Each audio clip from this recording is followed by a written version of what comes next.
एक खुशहाल परिवार जिसमें माता पिता, दादा और भाई बहन थे।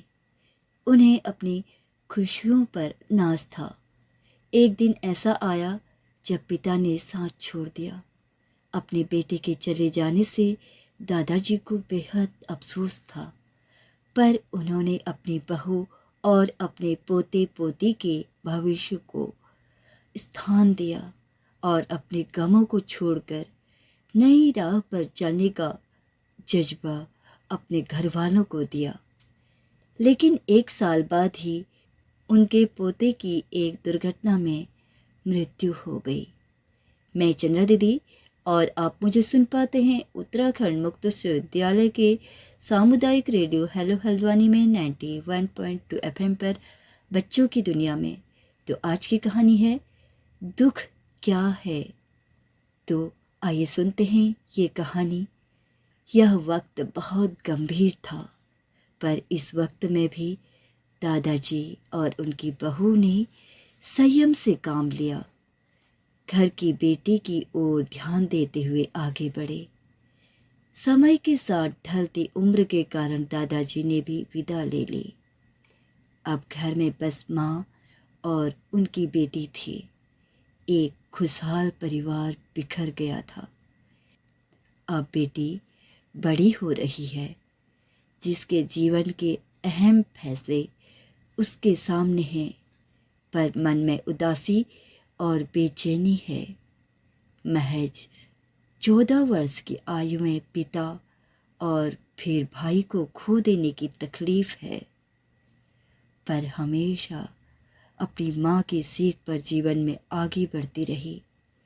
हमेशा एक हंसता हुआ चेहरा लिए ही उसने अपने जीवन को गले लगा रखा था। एक दिन अकेलेपन के बाढ़ टूट गए और उसने भरी हुई आंखों से अपनी माँ से पूछा, माँ, आप हमेशा कहती हो कि हमारी जिंदगी बहुत अच्छी है, दुनिया में बहुत तकलीफ है, पर हमारे साथ ईश्वर है। लेकिन मुझे तो यह नहीं लगता। एक एक करके सब चले गए, आज केवल उनकी यादें हैं। तब माँ ने उसे जवाब दिया, बेटा, मैं मानती हूँ तूने बहुत कम उम्र में अपने पिता और भाई को खो दिया। तुझे उनकी कमी महसूस होती है, लेकिन बेटा, तेरे पिता ने इस तरह की व्यवस्था की थी कि हमें कभी किसी के आगे हाथ नहीं फैलाना पड़ा। न हमारे सर से छत हटी और न कभी तेरी परवरिश में कोई कमी आई।